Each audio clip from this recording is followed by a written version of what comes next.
Magandang araw po sa inyong lahat. Ang kwentong inyong mapapakinggan ay tungkol kay Paco na isang batang apo ng kilalang antingero sa baryo nila na si Lolo Maximo. Sa panahong tila wala namang panganib, biglang bumalot gabi-gabi ang makapal na hamog sa kanilang lugar.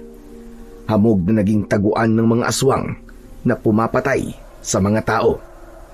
At sa likod ng lahat ng yon ay isang nilalang na may itim na kapangyarihan at bahagi ng nakaraan ng buhay ng lolo ni Paco ang muling magbabalik. Kaya bang pangatawanan ni Paco ang kaalamang minana niya mula sa kanyang lolo? At sa huli, sapat ba ang lakas ng isang batang kagaya ni Paco para tapusin ang isang digmaan ng kabutihan laban sa kasamaan? Ngunit bago po ang lahat, mga idol, huwag po nating kalimutan mag-subscribe at i-hit ang notification bell sa aking YouTube channel na The Voice Addict at Apong Isaak para sa mas marami pang makapigil hiningang kwentong aswang at katatakutan mula sa mundo ng kababalaghan. Umpisahan na po natin ang kwento. Mabuti naman at umuwi ka na, Paco. Anong oras na? Lumamig na ang pagkain natin. Hindi ba sabi ko sa'yo na bago sumapit ang 6:00 ng gabi ay nandito ka na sa bahay? Abay, maghapon kang wala. Ano bang ginawa mo sa labas? Naglaro lang po ako, Lolo Maximo. Saka wala naman po akong dalang orasan Kaya hindi ko po alam na mag-aalas 6 na pala ng gabi. Hayaan niyo na po. At bakasyon naman po ngayon Kahit hindi naman bakasyon ay ganyan ka talagang bata ka. Wala kang ginawa kundi maglaro maghapon. Imbis na nag-aaral ka sa paggamit ng anting-anting para may kabuluhan ng bakasyon mo, ay iba ang inaatupag mo.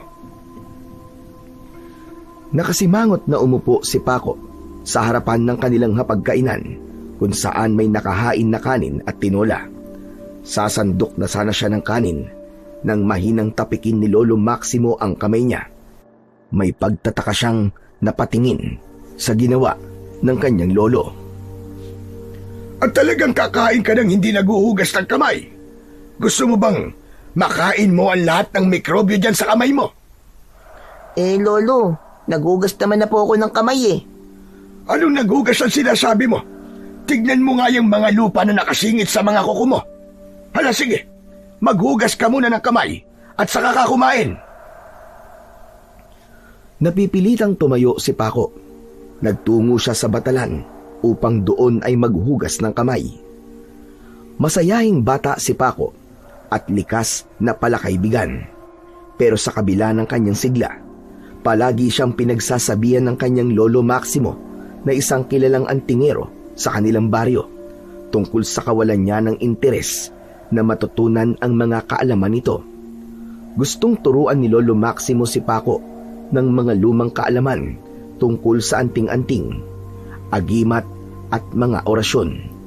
Pero hindi interesado si Paco. Para sa kanya ay mas masaya siya sa tuwing naglalaro siya at ang ganung bagay ay isa lamang malaking abala sa pagiging bata niya. Matapos maghugas ng kamay, ay bumalik na sa hapagkainan si Paco. Nagsimula na siyang kumain. Ramdam niya ang malalim na titig ni Lolo Maximo sa kanya, ngunit hindi niya yon binigyan ng pansin. Hanggang sa muling nagsalita ang lolo niya. Bukas, hindi ka na muna pwedeng umalis. Dito ka lang maghapon at tuturuan kita kung paanong gumamit ng anting-anting at orasyon. Pero Lolo, ayoko po talaga matuto ng mga yun Hindi po ba sabi ko po sa inyo ay gusto ko po maging pulis? Ayoko po maging antingero. Ikaw ang nag-iisa kong apo, Paco. Hindi pwedeng maputol sa'yo ang pagiging antingero sa ating lahi. Kailangan ko tong ipasa sa'yo upang magpatuloy ang isang bagay kung saan kilala ang ating pamilya. Kaya sa ayaw at sa gusto mo, kailangan mo matutunan ang lahat ng aking kaalaman. Maaari mo pa rin namang ituloy ang pangarap mong maging pulis, ngunit Hindi mo pwedeng isagtabi ang kapalaran na noon pa man ay nakatakda na para sa'yo. Lolo, wala na pong dahilan para mag-aral ako ng mga ganyang bagay. Wala na pong aswang dito sa baryo natin, di po ba? Ang sabi niyo po, matagal niyo na pong natalo at naitabo yung mga aswang. Napakatagal na po noon at hanggang ngayon ay hindi na sila bumalik. Kaya sigurado po ko na hindi na kailangan po ng antingero dito po sa baryo natin. Diyos ka ba para malaman mo mangyayari sa hinaharap, Paco? Palaging walang kasiguraduhan ng kinabukasan, yan ang tatandaan mo.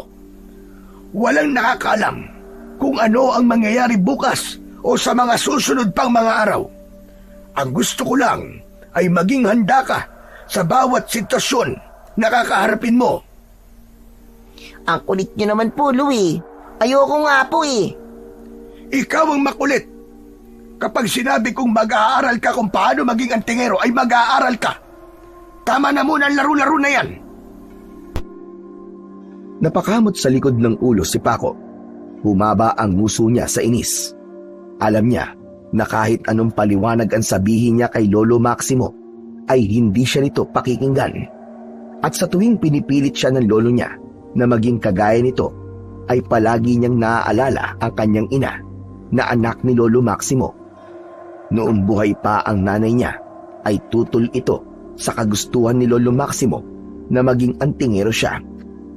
Ayon sa nanay niya, ay masyadong mahirap at delikado ang buhay ng isang antingero at ang gusto nito ay mabuhay ng normal si Paco. Ngunit nang bawian ng buhay ang nanay ni Paco dahil sa isang sakit, pakiramdam ni Paco ay nawalan siya ng kakampi. Ganun pa man, sa kabila ng edad niyang 10, ay tila marunong na siyang magdesisyon para sa kanyang sarili. Kahit anong pilit ni Lolo Maximo na mag-aral siya upang maging antingero, ay palaging matigas ang pagtanggi niya.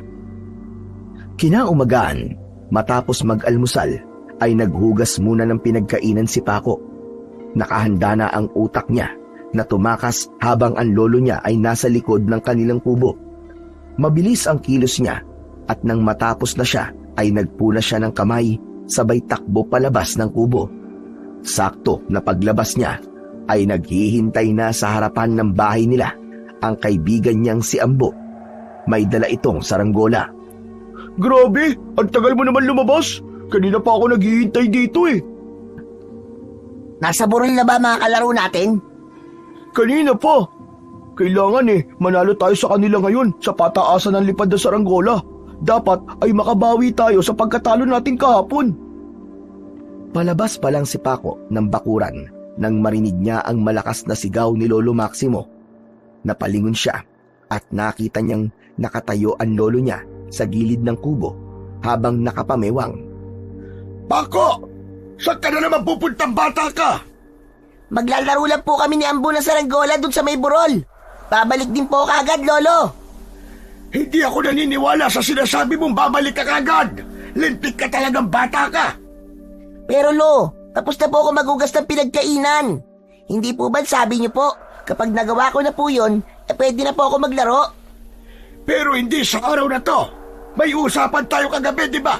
Tuturuan kita ngayon na gumamit ng anting-anting at umusal ng orasyon.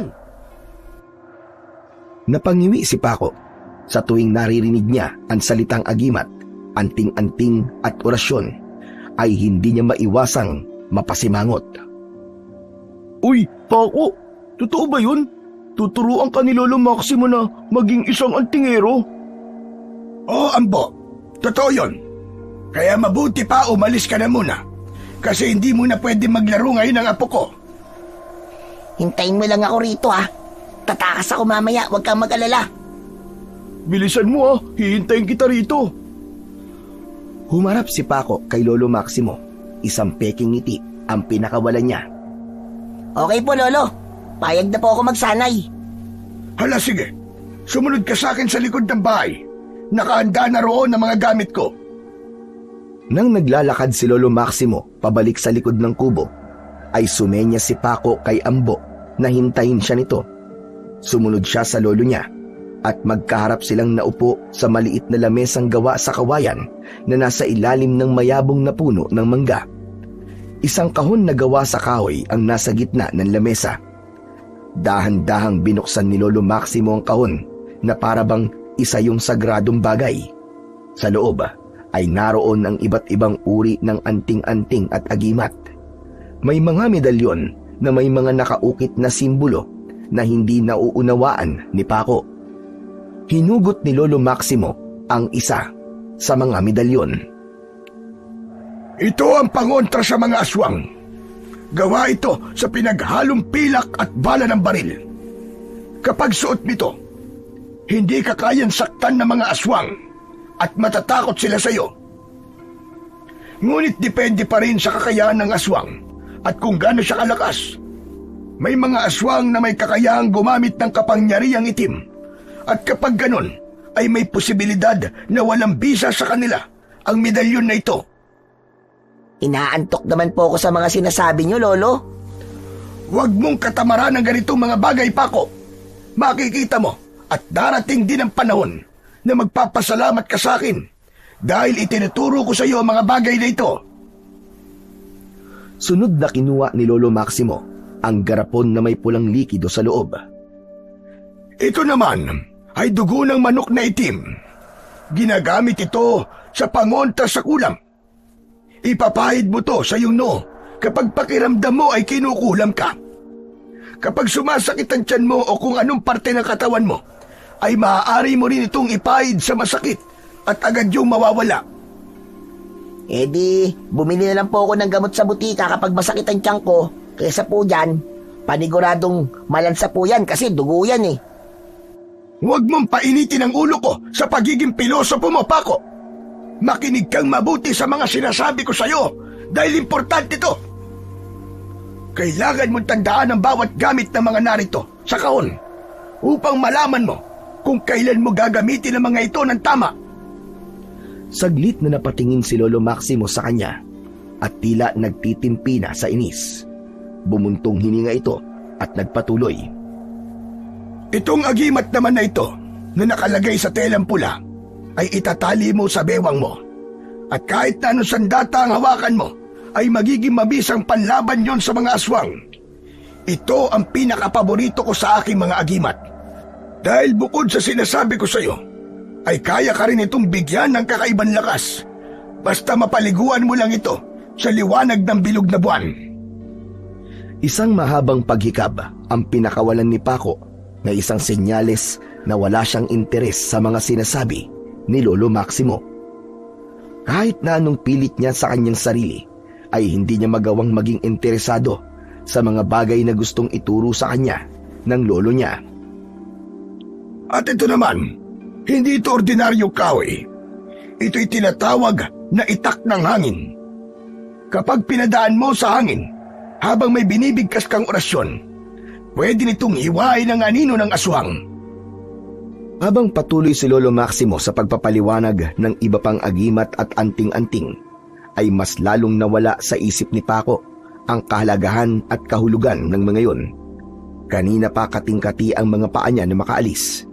Nababahala na siya na baka naiinip na si Ambo at nagtungo na ito sa burol nang hindi siya kasama. Maya-maya, nakaisip si Paco ng paraan para makaalis na siya. Lo, sandali lang. Pwede po bang uminom muna ako saglit ng tubig? Nauuhaw na ako eh. O sige, ikuha mo na rin ako ng tubig. Bilisan mo. Tumayo si Paco, pero napahinto siya sa paglalakad nang muling magsalita ang lolo niya. Paco, bumalik ka rito at huwag kang tatakas ha. Kailangan mo maintindihan na importanteng matutunan mo lahat ng aking nalalaman. Nagkakaintindihan ba tayo? He, bakit lo? Wala po ba kayong tiwala sa akin? Babalik din po ako agad. Dala po ang tubig nyo. Itinuloy na ni Paco ang paglayo sa kinauupuan ni Lolo Maximo. Pagdating niya sa harapan ng kubo, imbis na pumasok ay tumakbo siya papunta kay Ambo na nakatambay sa bakod ng bakuran ni na Paco. Tara na, Ambo. Umalis na tayo at baka makita pa tayo ni Lolo. Masayang tumakbo ang dalawang magkaibigan patungo sa direksyon ng burol na nasa dulong bahagi ng baryo. Akala mo ay isang ibon na nakalaya sa hawla si Paco habang mabilis na tumatakbo. Hindi na niya inisip na magagalit si Lolo Maximo sa kanya dahil ang tanging nasa isip niya ay ang makapaglaro at makatakas sa nakakaantok na pagtuturo ng lolo niya tungkol sa mga agimat at anting-anting. Nang makarating sina Paco sa burol, ay nawala na ng tuluyan sa isip niya ang mga itinuro sa kanya ni Lolo Maximo. Itinuon niya ang kanyang atensyon sa pagpapalipad ng saranggola. Nakipaglaban sila ni Ambo sa mga batang naroon sa pataasan ng pagpapalipad ng saranggola at pinilit nilang manalo. Dahil kahapon ay talunan sila. Napakasaya ng dalawa dahil sa araw na yon ay nanalo sila dahil naputulan sinulid ng kanilang kalaban. Bandang tanghali nang magdesisyon sina Paco na umuwi na. Nakakaramdam na sila ng gutom dahil oras na yon para sa pananghalian. Bumababa na ang magkaibigan sa burol. Si Ambo ay may hawak na saranggola habang nakaakbay si Paco sa kaibigan. Grabe, ang angas talaga ng lipad na saranggola natin kanina, no? Akala ko nga ay aabot na sa ulap eh. Sinabi mo pa, Ambo. Akala yata ni Junjun ay mananalo siya sa atin ngayon eh. Naglagay pa siya ng sticker na superhero sa saranggola niya. Akala niya yata dahil doon ay mananalo siya. Bukas, makipaglaban ulit tayo. Paiyakin ulit natin si Junjun. Pero Paco, kumusta pala ang pagtuturo ng lolo mo sa'yo? Ayun, wala akong naintindihan. Ang daming sinasabi ni Lolo tungkol sa mga agimat niya, pero hindi naman pumapasok sa utak ko. Eh bakit ba gustong-gusto niya na matutunan mo mga ganung bagay? Hindi ba pang matanda lang ang mga agimat? Ewan ko ba dun kay Lolo Maximo? Kahit na anong sabihin ko sa kanya na ayoko maging antingero ay hindi siya nakikinig sa akin. Ang sabi pa nga niya, darating daw ang panahon na magpapasalamat ako sa kanya kasi tinuruan niya akong gamitin ang mga anting-anting niya. Pero kung iisipin, Paco, ang astig na matuto ka na gumamit ng mga agimat. Ayaw mo bang maging kagaya ng Lolo Maximo mo na iginagalang dito sa ating baryo dahil sa mga nagawa niya noon na pakikipaglaban sa mga aswang? Ayoko. Ang gusto ko, maging isang pulis at hindi antingero. Naputol na ang pag-uusap ng dalawang bata nang makarating na si Ambo sa bahay nito. Nagpaalam na ito kay Paco habang si Paco ay mag-isa nang naglakad papunta sa bahay nila. Nang makarating siya sa bahay nila, ay agad siyang pumasok. Bakas sa mukha niya ang saya sapagkat hindi pa rin mawala sa isip niya na nanalo sila ni Ambo sa pagpapalipad ng saranggola. Ngunit napawi ang ngiti ni Paco nang makita niya si Lolo Maximo na nakaupo habang may hawak na sinturon. Kahit walang emosyon ang mukha nito, ay kitang-kita niya ang nararamdaman ng matanda sa galit na mukha nito. Ang sabi mo sa akin ay iinom ka lang ng tubig. Bakit hindi ka na bumalik, ha Paco? Ano po kasi, bigla po akong tinawag ulit ni Ambo para magpalipad po ng saranggola eh. Pero alam niyo po ba, Lolo, nanalo po kami sa pataasan ng pagpapalipad ng saranggola. Ang galing po, di ba? Kailan mo ba maiintindihan na importanteng matuto ka ng paggamit ng anting-anting at agimat? Hindi lang ito para may pagpatuloy kung saan kilala ang ating pamilya. Kakambal na ng ating apelyido ang pangamba. Paco, maraming aswang ang nais tayong patayin. Kaya gusto kitang matuto ng mga nalalaman ko. Dahil hindi sa lahat ng oras ay nasa tabi mo ko. Paano na lang kung mamatay ako? Paano kung saktan ka ng mga aswang na nakalaban ko noon o ng ating mga ninuno noon? Sige, paano ka lalaban sa kanila? Napayuko si Paco sa sinabing yun ng kanyang Lolo Maximo. Naramdaman niya ang galit ng matanda. Pasensya na po, Lolo. Hindi na po mauulit. Sorry po kung tumakas po ako kanina. Alam ko na bilang bata, ay kailangan mo maglaro, Apo. Pero masyado bang kalabisan para sa'yo ang ilang oras na pakikinig sa akin? Ha, Paco? Sorry na po talaga, Lolo. Hindi na uubra sa akin yung sorry-sorry mo. Hindi mo ko siniseryoso Kasi alam mong hindi kita napapalo eh. Pero sa pagkakataon na ito, masyado mo na akong pinuno. Kinabahan si Paco nang tumayo si Lolo Maximo habang dala ang sinturon. Bahagya siyang napaatras nang maglakad ito papalapit sa kanya. Ngayon papipiliin kita, Paco. Papaluin kita nito sinturon sa puwet o luluhod ka ng 1 oras. Saan po ako luluhod, Lolo? Sa sahig. Yung palo po ba? Malakas po ba? Oo, 10 malalakas na palo. Napalunok si Paco. Naisip niya na kung papaluin siya ay baka hindi na siya makalakad. Pero kung luluhod naman siya ay inisip niya na hindi siya ganong masasaktan. Sige po, Lolo, nakapili na po ako. Luluhod na lang po ako. Simulan mo na ngayon, Paco. Lumuhod ka sa 1 sulok at bawal kang tumayo sa loob ng 1 oras. Pwede po bang kumain na po muna tayo? Medyo nagugutom na po kasi ako eh. Hindi. Saka ka lang kakain kapag natapos ng 1 oras na nakaluhod ka. Sige na, lumuhod ka na, Paco. Nakatarantang tumango si Paco. Yun ang unang beses na binigyan siya ng ganung parusa ni Lolo Maximo. Noon ay sinisigawan lang siya nito at hindi niya akalain na kaya pala siya nitong pahirapan dahil hindi niya sinunod ang gusto nito. Lumuhod na si Paco sa 1 sulok ng kanilang kubo. Kawayan ng sahig at agad niyang naramdaman ang sakit nun sa kanyang mga tuhod. Matiim siyang tinignan ni Lolo Maximo bago ito nagtungo sa hapagkainan. Mag-isa itong kumain habang siya ay nanonood dito. Nagdasal sa isip si Paco na sana ay maawa si Lolo Maximo sa kanya, pero natapos na lang ito sa pagkain ay hindi man lang siya nito inalok na kumain. Matapos kumain ang lolo niya ay tumalikod dito para hugasan ang mga pinagkainan nito. Sinamantala ni Paco na hindi ito nakatingin sa kanya at marahan siyang umupo para maipahinga ang nananakit niyang mga tuhod. Kung gusto mong dagdagan ko pa ng 1 pang oras ang pagkakaluhod mo dyan, ay ipagpatuloy mo lamang yan, Paco. Labis na nagulat si Paco. Mabilis siyang bumalik sa pagkakaluhod habang nagtataka kung paanong naramdaman ng lolo niya na nagpahinga siya kahit hindi siya nito nakikita.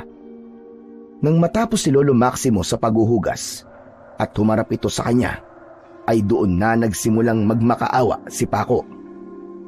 Lolo, baka pwede po tumayo na ako. Ang sakit na po kasi ng mga tuhod ko eh. Baka po hindi na po ako makalakad dito.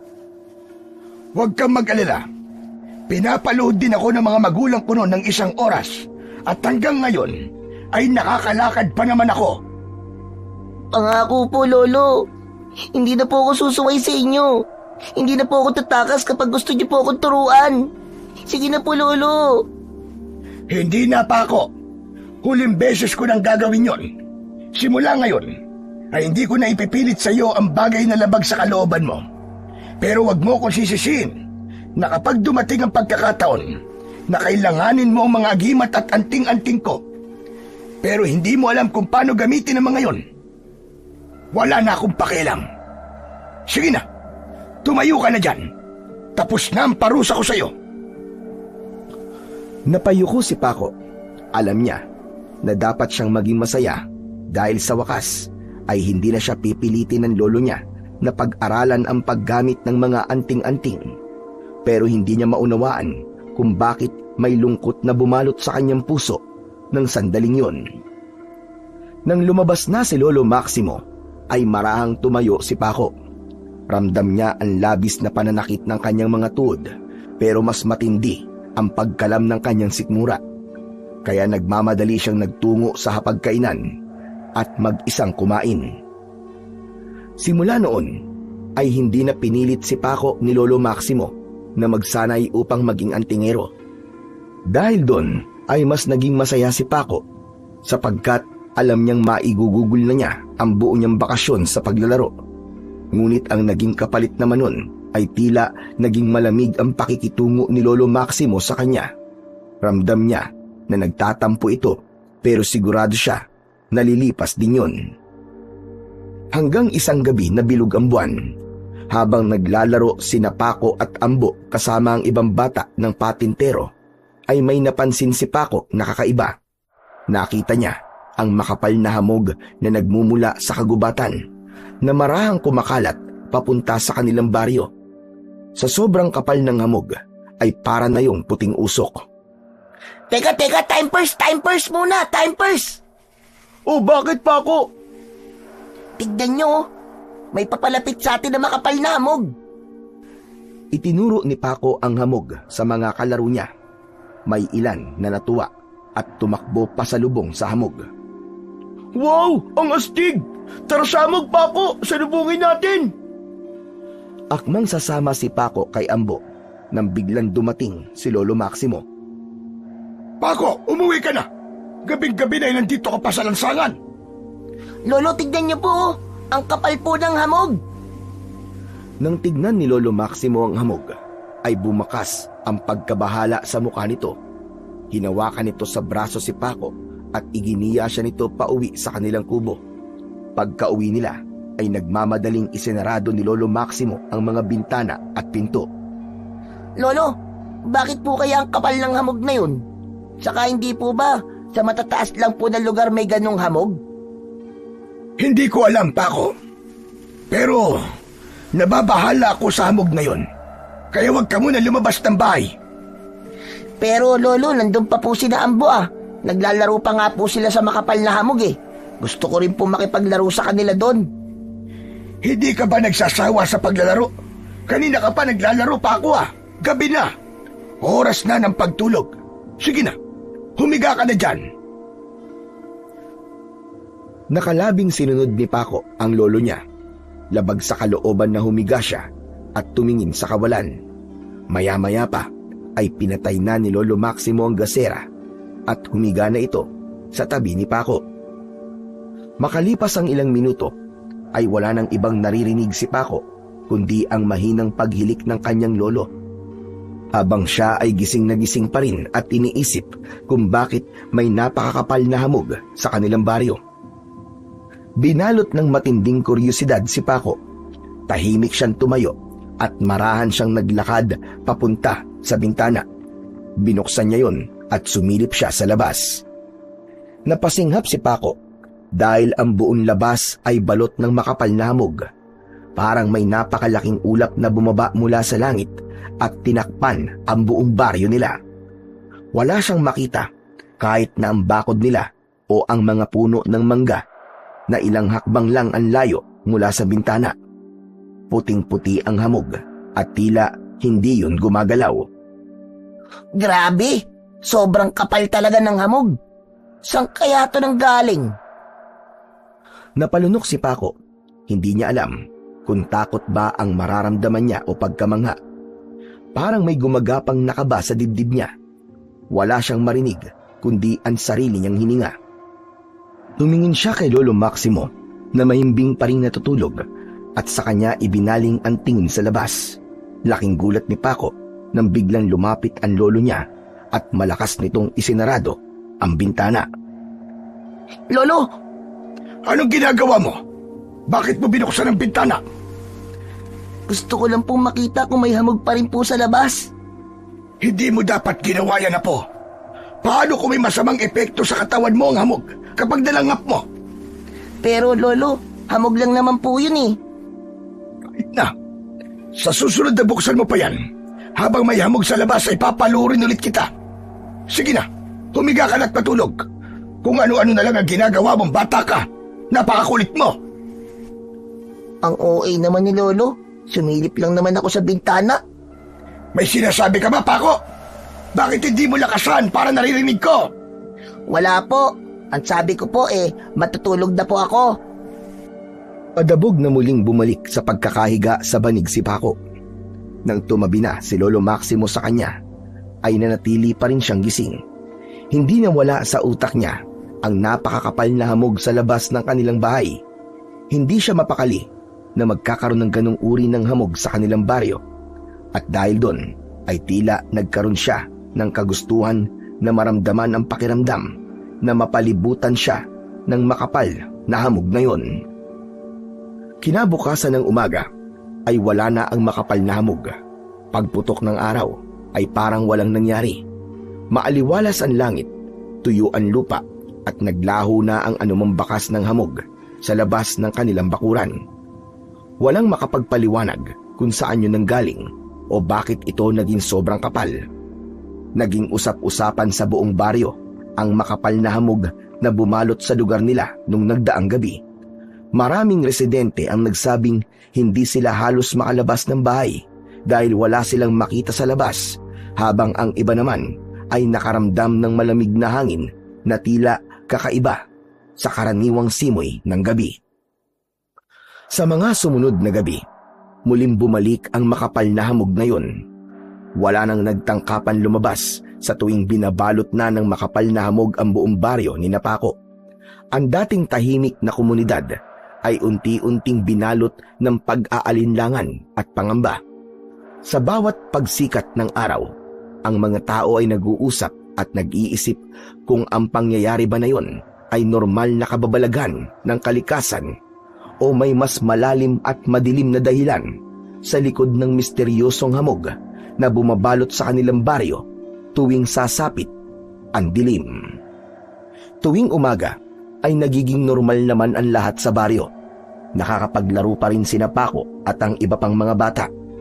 Nagagawa pa rin ng mga tao ang kanilang mga gawain, ngunit lahat ay nagmamadali dahil kailangan nilang matapos ang mga gawain nila bago sumapit ang gabi at bago balutin ng makapal na hamog ang buong baryo.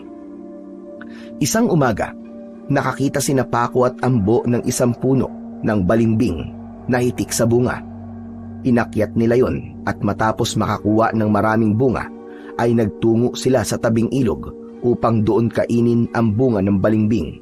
Sa hindi kalayuan ay may ilang kababaihan na abala sa paglalaba.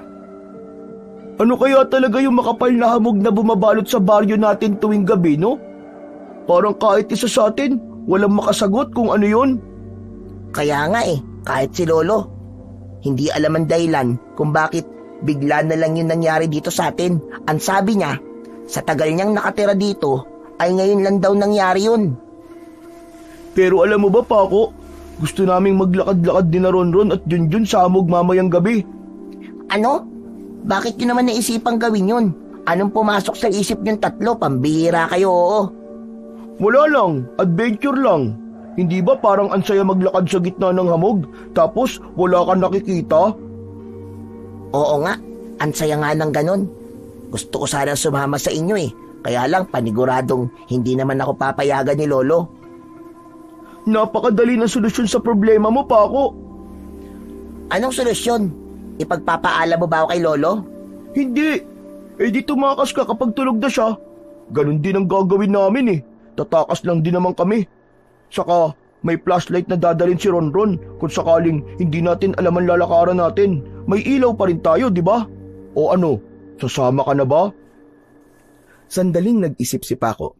Alam niya, kung sasama siya kina Ambo ay paniguradong mapapagalitan na naman siya ni Lolo Maximo. Ngunit alam din niya na maiinggit siya kina Ambo kung hindi siya makakasama sa mga ito mamayang gabi. Kaya sa huli ay marahan siyang tumango. Sige, sasama ako sa inyo mamayang gabi. Ayos! O basta, mga bandang 11:00 ng gabi ay magkita-kita tayo sa may plaza, ha? Pabor na yun sa'yo kasi malapit ang bahay niyo ron Ha? At paano naman tayo makakapunta sa plaza kung napakakapal nga ng hamog? Para naman bago ka rito sa lugar natin, imposibleng hindi mo kaya magpunta sa plaza kahit nakapikit ka. O basta doon tayo magkikita. Galingan mo sa pagtakas mo, ha? Isang marahang tango ang isinagot ni Paco kay Ambo. Napatitig siya sa umaagos na tubig ng ilog habang naghahalo ang kaba at pagkasabik sa kanyang dibdib. Pagsapit ng dilim, hindi lang ang makapal na hamog ang bumalot sa buong baryo, kundi ang nakakabinging katahimikan. Matapos maghapunan, ay hinugasan na ni Paco ang kanilang mga pinagkainan, habang si Lolo Maximo ay binuksan ang kahon ng mga gamit nito at isa-isang nilinisan ang mga yon. Tapos na si Paco sa kanyang ginagawa, ngunit ang lolo niya ay hindi pa. may mga agimat itong hinahawakan ng mariin at dinadasalan. Lumapit si Paco sa kanyang lolo at sinilip niya ang loob ng kahon. Isang kumikislap na bagay ang nakita niya roon. Kinuha niya ang naturang bagay at isang puting bato na palawit ng kwintas ang kanyang nakita. Lolo, ano po ito? Ang ganda naman po nito. Para siyang mamahaling bato. Yan ang mutya na pagmamayari ng diwata ng hangin. Ibinigay yan sa akin ng lolo ko nung bata pa ako. Yan ang pinakaunang mutya na naging pagmamayari ko. Diwata ng hangin? Ibig po ba sabihin, kaya nitong kontrolin ang hangin? Ganun po ba? Ngunit kahit isang beses na po, hindi ko nagamit ang kapangyarihan ng mutya na yan. Ang sabi nun ng aking lolo, marahil ay hindi ako karapat-dapat na umawak niyan. Pero itinago ko pa rin bilang alaala at tanda ng pagsisimula ko bilang isang antingero. Sandali, bakit bigla ka nagkaroon ng interes sa aking mga gamit? Akala ko ba ayaw mong maging kagaya ko? Nagtanong lang naman po ako, Lo. Wala pong ibig sabihin yun. Oo nga pala. Tapos ko na pong hugasan ang pinagkainan natin. Aayusin ko na po ang higaan natin para makatulog na po tayo. Umalis na si Paco sa tabi ng kanyang lolo at nagsimula na siyang maglatag ng banig. Isinunod niyang kunin ang unan at kumot. Matapos yun ay humiga na siya at pinanood ang kanyang lolo na itinatabi ang mga agimat nito sa kahon. Inilagay ni Lolo Maximo ang kahon sa loob ng luma nitong aparador. Pinatay na nito ang gasera at saka siya humiga sa tabi ni Paco. Panay ang dasal ni Paco sa kanyang isipan na sana ay makatulog na kagad ang lolo niya upang makatakas na siya. Makalipas ang ilang sandali ay sumapit na ang 11:00 ng gabi. Dahil sa mahimbing nang natutulog si Lolo Maximo ay matagumpay na nakalabas si Paco sa kanilang kubo. Agad na sumalubong sa kanya ang makapal na hamog. Nang yumakap ang hamog sa kanya ay isang kakaibang lamig ang kanyang naramdaman. Ganun pa man ay itinuloy niya ang paglalakad patungo sa plaza. Dahil memoryado niya ang daan papunta roon, ay hindi siya nahirapan na makarating sa plaza kahit wala siyang nakikita dahil sa makapal na hamog. Pagdating ni Paco sa plaza, ay pakapaka pa siya sa kanyang unahan. Ambo! Yuhu! Ambo! Nandito na ako! Nasaan na ba kayo? Ambo! Lumipas ang ilang minuto at paulit-ulit na tinawag ni Paco si Ambo. Nagpalakad-lakad siya sa buong plaza sa pag-asang mahahanap niya ang mga kalaro, pero nabigo siya hanggang sa huminto na siya at napailing. Anak ng teteng, oo. Bakit ba ako nagpaloko kay Ambo? Siguradong pinagtripan lang ako ng mokong na yon. Malamang ay hindi naman talaga sila magtutungo rito. Ay nako, humanda talaga siya sa akin bukas. May inis na tumalikod si Paco at marahang naglakad palabas ng plaza. Malapit na siya sa may kalsada nang may biglang humawak sa balikat niya mula sa kanyang likuran. Husang gumalaw ang katawan ni Paco at mabilis siyang humarap sa baybigwas ng suntok. Tumama ang suntok niya sa muka ng isang tao. Aray ko! Aray! Bakit mo naman ako sinuntok, Paco? Ay Ambo, ikaw ba yan? Kala ko kasi kung sino eh. Ako nga. Sino ba sa akala mo? Sorry na nga, akala ko kasi kung sino. O ano, kanina ka pa ba rito? Oo, kasama ko na rin sina Junjun at Ronron. Kanina pa pala kayo rito pero bakit hindi kayo sumasagot nung tinatawag ko kayo? Gusto kasi namin biruin eh. Iba ka palang magulat, bigla ka na lang nanununtok. Kaya sa susunod, wag na wag mo na akong bibiruin o kaya gugulatin. O teka, nasa na ba sila Junjun at Ronron? Matapos yung tanungin ni Paco, ay nakita niya mula sa makapal na hamog ang liwanag mula sa flashlight. Hindi na sila nag-aksaya ng oras at nagsimula na silang maglakad kahit hindi nila masyadong nakikita ang kanilang dinaraanan. Si Ronron ang may hawak ng flashlight. Magkakapit silang apat. Kung minsan ay natatawa sila kapag may isa sa kanila na muntik ng madapa dahil may naapakan na kung ano. Habang tumatagal ang kanilang paglalakad sa gitna ng makapal na hamog, ay may kakaibang nararamdaman si Paco. Sa gitna ng tawanan ng mga kasama, ay biglang bumigat ang hangin sa paligid niya. Hindi niya maipaliwanag, pero parang may mga matang nakasunod sa kanila. Napahinto siya sandali at pinakiramdaman ang buong paligid. Oh, Paco! Bakit bigla ka na lamang huminto sa paglalakad? Sandali lang, Ambo. Parang may kakaiba akong nararamdaman sa paligid eh. Kinikilabutan ako. Sus, natatakot ka lang eh. Sabihin mo lang kung gusto mo nang umuwi. Itinapat ni Ronron ang flashlight sa unahan nila. Lahat sila ay napasigaw nang may nakita silang bulto ng isang matangkad na nilalang na may mapupulang mga mata. Naramdaman ni Paco ang pagbitaw ni Ronron at Junjun sa kanila ni Ambo. Hindi nagtagal ay narinig nila ang kalunos-lunos na sigaw ng dalawang bata sa hindi kalayuan. Dahil sa labis na takot ay napayakap na si Ambo kay Paco. Nanginginig ito ng gusto. Ano yun, Paco? Bakit sumigaw si Ronron? Hindi ko alam, Ambo. Pero mas makakabuting umuwi na tayo. Paano tayo uuwi? Si Ronron na may dala ng flashlight. Hindi nga natin alam kung nasaan parte na tayo ng baryo. Kaya paano natin malalaman ang daan pa uwi sa bahay natin? Basta, bumalik na lang tayo sa plaza at mula ron, saka natin hanapin ang daan pa uwi sa bahay natin. Kinakabahan man dahil walang ideya kung ano ang nangyari sa dalawa nilang kasama, ay naglakad pa rin sina Paco at Ambo. Maigpit nilang hawak ang kamay ng isa't isa, hanggang sa biglang nanlamig ang batok ni Paco. Kasunod nun ay naramdaman niya ang pagkalmot ng matutulis na mga kuko sa kanyang braso. Napasigaw siya ng malakas dahil sa labis na sakit. Paco! Ano nangyari sa'yo? May kumalbot sa akin. Parang isang hayop. Umalingaw-ngaw ang malakas at nakakatakot na pag-angil na hindi nila alam kung saan nanggagaling. Dahil doon ay napatakbo si Ambo. At dahil sa makapal na hamog ay hindi alam ni Paco kung saan direksyon nagtungo ang kanyang kaibigan. Hoy, Ambo! Bumalik ka rito! Bumalik ka! Ngunit hindi na bumalik si Ambo at naiwan si Paco na mag-isa sa gitna ng makapal na hamog. Umikot ang mata niya sa paligid, pero kahit na anong pilit niya ay wala talaga siyang makita. Nagsimula siyang maglakad pabalik sa plaza habang sapo ang sugat niya sa braso. Umasa siya na tama ang daan na kanyang nilalakaran hanggang sa may biglang humablot sa braso niya at hinila siya pakaliwa. Bitiwan mo ako!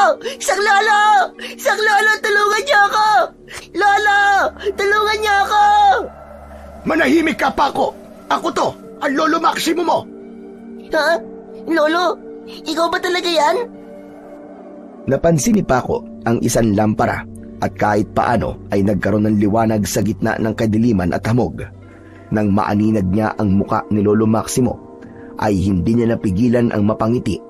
Magsasalita pa sana siya, pero inunahan na siya ng galit na si Lolo Maximo. Ang tigas-tigas talaga ng ulo mong bata ka! Tara na! Uwi na tayo! Pero Lolo, si Ambo po, bigla siya tumakbo sa kung saan. Pati po si Ronron at Junjun. Narinig po naming sumigaw. Baka po kung ano na nangyari sa kanila, Lolo. Sa tingin mo ba ay mahahanap natin sila sa kapal ng hamog dito? Bukas ng umaga na lang natin sila hanapin. Umuwi na tayo at humanda ka sa akin pagdating natin sa bahay. Nagmamadaling hinila ni Lolo Maximo si Paco. Mabilis na napalingon si Paco at hindi nawala ang pakiramdam niya na mayroong nakamasid sa kanila. Nang makarating na sila sa kanilang bahay, ay agad na isinarado ng lolo niya ang pinto. Akmang pagagalitan sana nito si Paco nang makita nito ang dugo ang braso ni Paco. Lumambot ang mukha ng matanda at labis itong nag-alala para sa apo nito.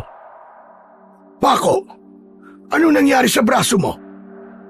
Kanina po kasi, Lolo Maximo, habang nasa amog po kami, ay may bigla na lamang pong kumalmot sa akin na parang isang mabangis na hayop.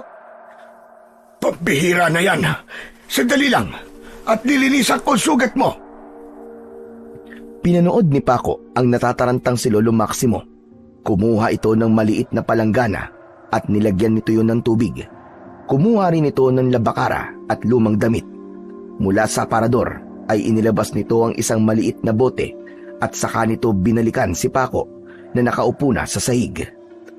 Sinimulan ni Lolo Maximo na linisin ang sugat ni Paco sa braso. Doon na nila nakita kung gaano kalalim ang sugat niya. Bahagyang natigilan ang matanda pagkakita sa sugat ni Paco. Ang sugat mo, kalmot yan ng isang aswang. Sa dami ng aswang na nakaharap ko noon, ay hindi ako maaaring magkamali. Ano po? Aswang? Kung ganun, aswang po ang nakita namin kanina sa gitna ng hamog. May nailawan po kasi si Ronron ng flashlight niya.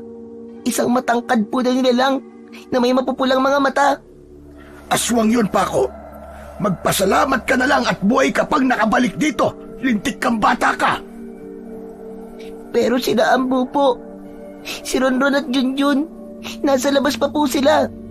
Wala po ba tayong gagawin para malaman kung ligtas sila? Makinig ka sa akin, Paco. Kung wala ang makapanlamog ay pwede ko silang puntahan ngayon sa labas at harapin kung may aswang man. Pero mahirap makipaglaban sa kalaban na hindi mo nakikita. Sa tingin ko, ay kakaibang aswang ang umatake sa iyo. Dahil alam niya kung nasan kayo, ibig sabihin, nakakakita ang aswang na yon kahit makapal pa ang hamog.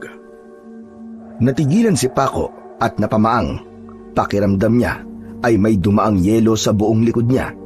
Wala siyang ibang nasa isip kundi ang mga kaibigan niya, lalong-lalo na si Ambo na pinakamalapit sa kanya. Habang patuloy na ginagamot ng kanyang lolo ang sugat niya, ay napagtanto niya ang panganib na nagtatago sa makapal na hamog na bumabalot sa kanilang baryo tuwing sasapit ang dilim. Pagdating ng umaga, nagising sina Paco at Lolo Maximo dahil sa kaguluhan ng mga tao sa labas. Unang sumilip sa bintana si Paco at nakita niya ang mga taong nagtatakbuhan sa iisang direksyon. Sabay silang lumabas ng lolo niya at nagtungo sa direksyon kung saan papunta ang mga tao. Sa tabi ng isang puno sa kalsada ay nakita nila ang mga taong nagkukumpulan. Nakisiksik sila hanggang sa tumambad sa kanila ang walang buhay na katawan ni na Junjun at Ronron. Nasa kamay pa ni Ronron ang flashlight na dala nito kagabi. Parehas na puno ng kalmot at kagat ang dalawa.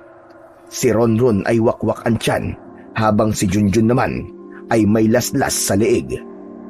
Napasinghap si Paco. Hindi niya akalain na sa simpleng kagustuhan nilang maglakad-lakad sa gitna ng makapal na hamog ay buhay ng mga kalaro niya ang magiging kapalit. Tara na, Paco. Hindi ka dapat nakakakita ng ganyan tagpo. Inalalayan ni Lolo Maximo si Paco palayo sa mga taong nagkakagulo. Hindi niya maalis ang kalunos-lunos na itsura ng mga kalaro niya. Sa paglabas nila sa kumpul ng mga tao, ay nakita ni Paco si Ambo na nakatayo sa kabilang bahagi ng kalsada. Agad siyang lumapit kay Ambo at hindi siya makapaniwalang buhay ito. Ambo! Mabuti at buhay ka. Akala ko kung ano na nangyari sa'yo nung bigla kang tumakbo eh. Parang himala nga nangyari, Paco eh. Bigla ko na lang nahanap ang daan pa uwi sa bahay namin. Yan sugat mo sa braso. Yan ba ang dahilan kung bakit ka sumigaw kagabi? Oo, Ambo. Ang sabi ni Lolo, aswang daw ang kumalmot sa akin. Yan nga din ang iniisip ko at ng ibang tao. Narinig ko nga na aswang ang pumatay kina Ronron at Junjun. Hindi ko lang alam kung anong gagawin ni Kapitan Ramon kasi anak niya si Ronron eh. Sigurado ko na galit siya sa aswang na pumatay sa kanyang anak.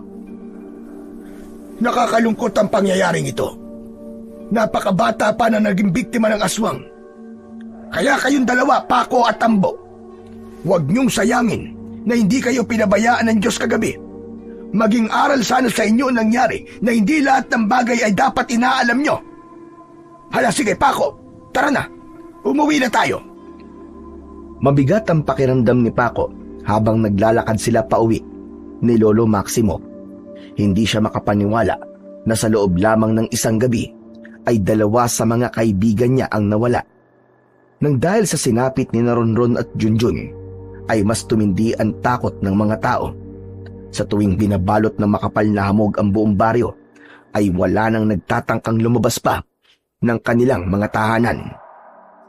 Hanggang isang umaga, habang mag-isang naglalaro si Paco sa harapan ng kanilang bahay, ay dumating si Kapitan Ramon, ang tatay ni Ronron. Madilim ang mukha nito at ramdam niya ang galit na nasa dibdib nito. Paco, nasan si Lolo Maximo? Pwede ko ba siya makausap? Nasa loob po siya, Kapitan Ramon. Pasok po kayo. Hindi na. Dito ko na rin siya kakausapin sa labas. Tumango si Paco at pumasok sa kanilang bahay. Naabutan niya si Lolo Maximo na naglilinis sa kusina. Lolo, nandito po si Kapitan. Gusto raw po niya kayong kausapin sa labas. Inihinto muna ni Lolo Maximo ang ginagawa at lumabas ito. Nakatayo roon si Kapitan Ramon. Pumwesto naman si Paco sa may pintuan upang pakinggan ang pag-uusapan ng dalawa. Nakikiramay ako, Kapitan Ramon. Pasensya na kung hindi ako nakapunta sa libing ng anak mo kahapon. Medyo masama kasi ang pakiramdam ko. Naiintindihan ko, Lolo Maximo. Talagang hinintay ko munang mailibing si Ronron bago ako pumunta rito para kausapin ka. Ano nga pala ang sasabihin mo, Kapitan? Alam mo na aswang ang pumatay sa anak kong si Ronron. Aswang na ginagamit ang makapal na hamog upang mas madali siya makapambiktima. Gusto ko sanang hingin ng tulong mo na tugisin ang aswang na yon. Ikaw lang ang nag-iisang antingero dito sa baryo natin at napatunayan mo na noon ang husay mo sa pakikipaglaban sa mga aswang. Bumuo na ako ng grupo ng mga kalalakihan na handang hanapin at patayin ang aswang. At alam ko na mas lalakas ang puwersa namin kung kasama ka namin. Hindi agad nakapagsalita si Lolo Maximo. Kinabahan si Paco dahil alam niya na kung papayag ang lolo niya ay isang malaking panganib ang kakaharapin nito. Kapitan, naiintindihan ko kung bakit mo gustong patayin ang aswang. Masakit ang mawalan ng anak, lalo na sa paraan ng nangyari kay Ronron.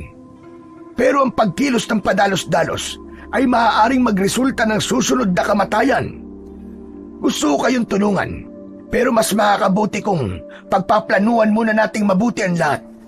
Hindi normal na aswang ang nagtatago sa hamog.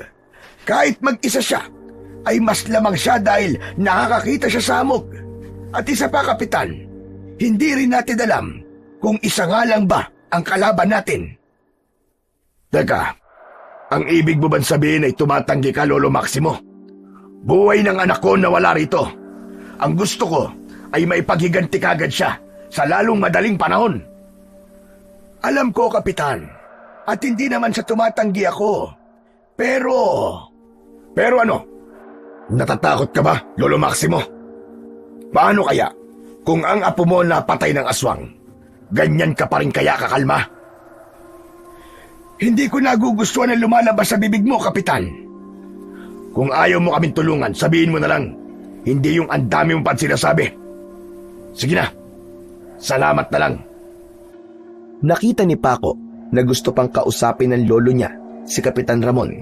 Ngunit mabilis na itong naglakad palayo. Napailing na lang si Lolo Maximo at nang humarap ito, ay nagulat ito nang makita si Paco. Anong ginagawa mo dyan? Bakit ka nakikinig sa usapan ng matatanda? Lolo, panigurado rin po naman na sasabihin niyo po sa akin mamaya mapag-uusapan niyo ni Kapitan eh. Kaya nakinig na po ko para hindi na po kayo mahirapan. Napabuntong ng hininga sa Lolo Maximo, umupo ito sa mahabang kawayang upuan, malapit sa pinto, at tumingin sa kawalan. Lolo, hindi niyo po ba talaga kayang tulungan si na Kapitan para patayin po yung aswang? Kaya ko naman. Pero gaya na sabi ko sa kanya, ay mas maganda kung magkakaroon muna kami ng konkretong plano. Hindi lang aswang ang kalaban natin dito, kundi ang makapal na hamog. Gusto kasi ni Ramon ay basta na lang kaming sumugod. Hindi naman pwedeng ganun na po. Marami na akong karanasan sa pakikipaglaban sa mga aswang noon. Kaya alam ko na ang pakikipaglaban ng walang plano ay hindi maganda ang magiging resulta. Sa sinabing yun ni Lolo Maximo, ay naunawaan na ito ni Paco ng gusto. Ngunit hindi rin niya masisi si Kapitan Ramon kung bakit gano'n na lang nito kagustong mapatay kagad ang aswang. Pinatay ang anak nito at bilang isang ama, wala itong ibang nais kundi ang katarungan para sa kanyang anak. Nabalitaan ni Paco at Lolo Maximo na nagsimula ng tugisin ni Kapitan Ramon at nang binuo nitong grupo ang aswang na pumatay kay Ronron at Junjun. Naging masigasig ang mga ito sa paghahanap sa aswang upang maibigay ang nararapat na hustisya para sa 2 batang biktima. Kahit hindi nagsasalita si Lolo Maximo, ay ramdam na ramdam ni Paco ang pag-aalala nito para sa mga taong sumusuong sa makapal na hamog upang hanapin at patayin ang sinasabi nilang aswang. Hanggang isang gabi, nagising ang maglolo nang makarinig sila ng sigawan ng mga kalalakihan sa labas. Agad na bumangon si Lolo Maximo at sinindihan ang lampara. Kinuha nito ang kahon sa aparador at isinuot ang isa sa mga anting-anting nito. Ikinulong nito ang anting-anting sa mga palad nito at binulungan yun. Nang kunin ng matanda ang itak, ay doon na napatayo si Paco. Humarang siya sa pinto dahil alam niyang lalabas ang lolo niya. Lolo, hindi ko po kayo hayaan lumabas. Kayo na rin po nagsabi na hindi dapat kumikilos nang hindi nagpaplano. Hindi sa pagkakataon na ito, Apo. Kailangan nila kapitan ng tulong ko. Wala nang nagawa si Paco nang lumabas na ang lolo niya, dala ang itak at lampara. Naiwan siyang kinakabahan. Binuksan niya ang bintana upang malaman ang nangyayari sa labas. Pero dahil sa kapal ng ngamog, ay wala siyang makita. Dinig niya ang patuloy na sigawan ng mga kalalakihan na para bang inaatake ang mga ito ng isang mabangis na halimaw. Lord, kayo na pong bahala kay lolo ko, parang awa niyo na po. Huwag niyo po siya kaagad kukunin sa akin. Pakiramdam ni Paco, ayun na ang pinakamahabang kalahating oras ng kanyang buhay. Maya-maya pa ay huminto na ang sigawan. Nang bumalik si Lolo Maximo, ay agad niya itong sinalubong. Puno ng dugo ang buong katawan nito nang umupo ito sa sahig at sumandal sa dingding. Mas lalong nabahala si Paco nang makita niya na tila nahihirapan ang lolo niya. Lolo, wag niyo po akong iiwan. Lumaban po kayo, parang awa niyo na po. Lolo, hindi ko pa po kaya mag-isa. Ano ba sinasabi mong bata ka? Gusto mo ba ako mamatay? Kung iniisip mo na marami akong sugat at mamamatay na ako dahil sa tugong nasa katawan ko ay nagkakamali ka. Hindi ko to dugo at wala akong sugat ni isa. Dugo ito mula ron sa aswang na napatay ko. Ano po? Ibig niyo po ba sabihin patay na yung aswang pinatay niyo? Kailangan ko pa bang ulit-ulitin ang sinasabi ko? Oo, patay na ang aswang. Pinatay ko na. Yes! Salamat po, Lord. At wala pong nangyaring masama sa lolo ko at napatay niya po yung aswang. Sa akin wala, Apo. Pero sa ibang tanod at sa mga kasama ni Kapitan Ramon, sa tingin ko'y meron. Sinabi ko na kasi, at hindi nakinig si Kapitan sa akin, walang maidudulot na maganda ang pagkilos ng hindi planado. Sa gabing yun, mas lalong nakita ni Paco kung gaano kadelikado ang makapal na hamog. Ganun pa man, nagpapasalamat siya na hindi nasugatan ang lolo niya. Napatunayan ito na kahit matanda na ito at matagal na itong hindi nakikipaglaban sa mga kampon ng kadiliman na katulad ng aswang, ay kaya pa rin itong ipagtanggol ang sarili nito, maging ang kanilang baryo. Kinaumagahan, sumalubong sa mga tao ang 3 bangkay ng lalaki na nakahandusay sa gitna ng kalsada. Lahat ay puno ng sugat mula sa mga aswang na napatay ni Lolo Maximo noong nakaraang gabi. Ngunit ang talagang pinagkaguluhan ng mga tao ay ang bangkay ng aswang na tadtad ng taga. Mahaba ang tenga ng aswang, nakalawit ang mahabang itim na dila, nakadilat ang mga mata nito na puro itim. Matutulis ang mga ngipin at ang mahaba nitong daliri sa kamay ay may mahabang mga kuko. Nakasuot ito ng bag at ang balat ng aswang ay halos magkulay itim na parang uling. Kasama ni Paco si Lolo Maximo na nakatingin sa walang buhay na katawan ng aswang. Hindi na rin sila nagtagal doon at umuwi na sa kanilang kubo. Napansin ni Paco na balisa ang lolo niya. Panay ang lakad nito sa iisang direksyon. Hinayaan lang niya ito at alam niya na magsasalita ito kapag handa na ito. Maya-maya lang ay dumating si Kapitan Ramon. Pinapasok ito ni Lolo Maximo at seryosong nag-usap ang dalawa habang nakaupo sa kawayang sahig. Patawarin niyo po ako kung hindi ako nakinig sa inyo, Lolo Maximo. Tama kayo na kung walang magandang plano ay hindi magiging maganda ang resulta. Nakukonsensya ako dahil pakiramdam ko ay kasalanan ko kung bakit nalagasan tayo ng 3 tao. Pero maraming salamat sa pagligtas mo sa amin. Ngayong wala na ang aswang, ay matatahimik na ang baryo natin. Malakas ang kutob ko, Kapitan, na hindi pa tapos ang lahat. Anong ibig mong sabihin, Lolo Maximo? Yung aswang na napatay ko kagabi, hindi ko makakalimutan ang itsura niya.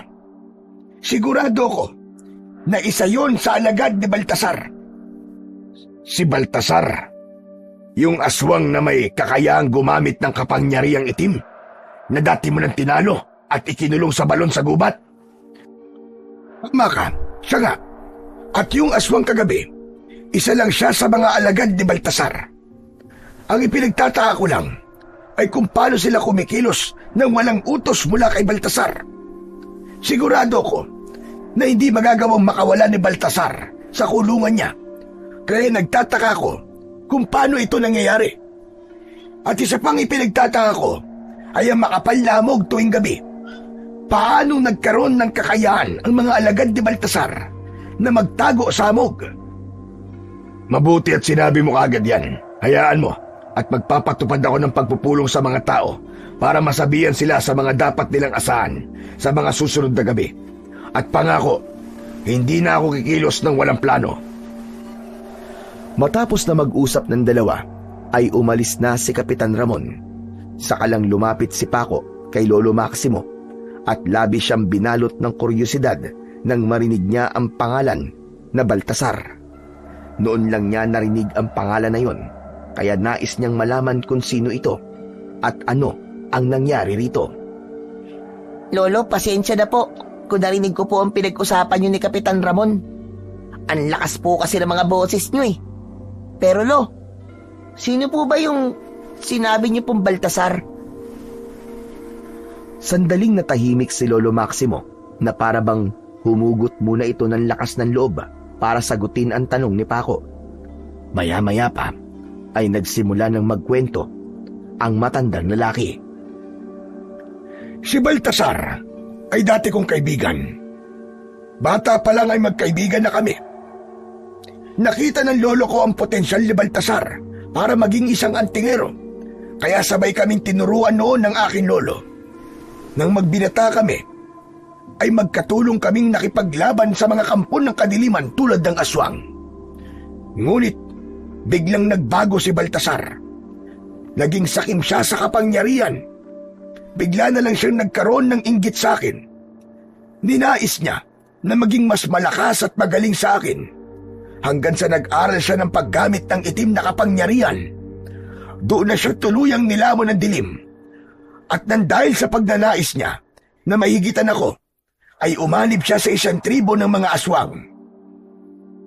Ayon pa kay Lolo Maximo, nang mamatay ang pinuno ng tribo ng mga aswang na inaniban ni Baltasar, ay ito na ang pumalit sa pinuno.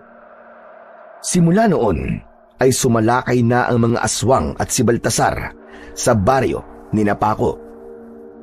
Mabigat para sa akin na kalabanin si Baltasar dahil kaibigan ko siya.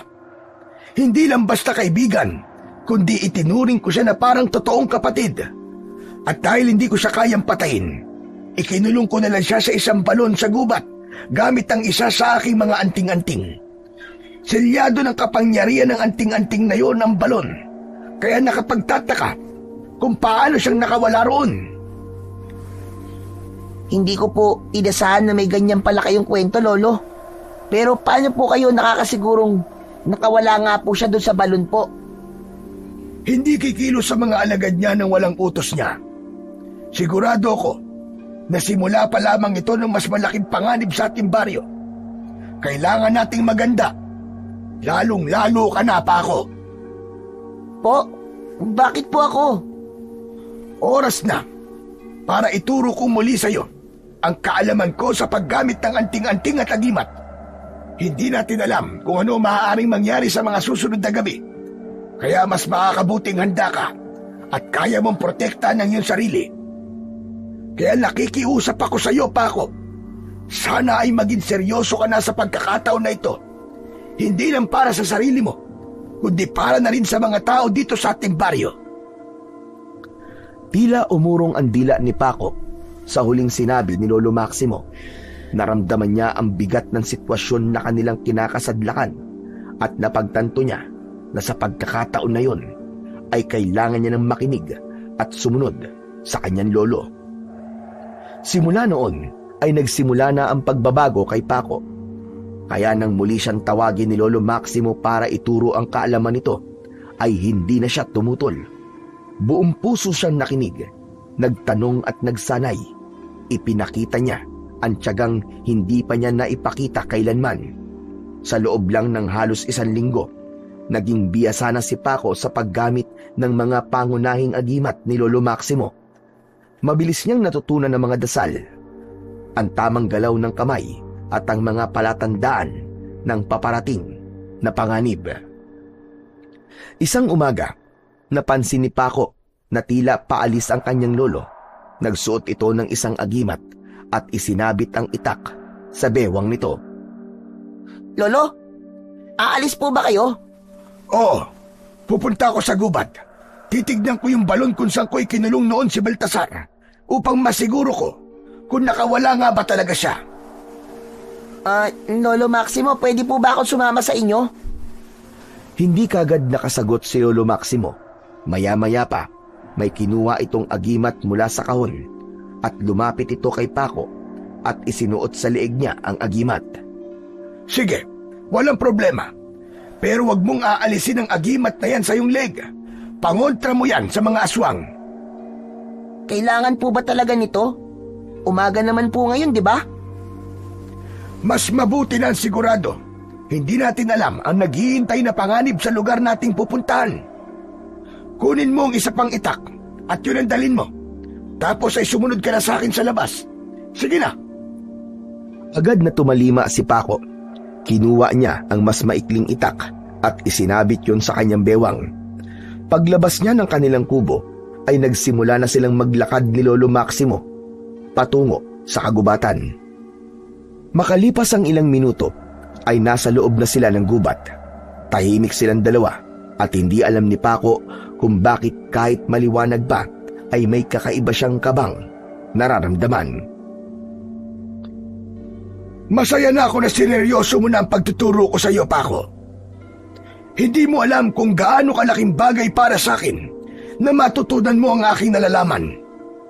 Hindi na rin ako nagtaka kung bakit mabilis kang natuto.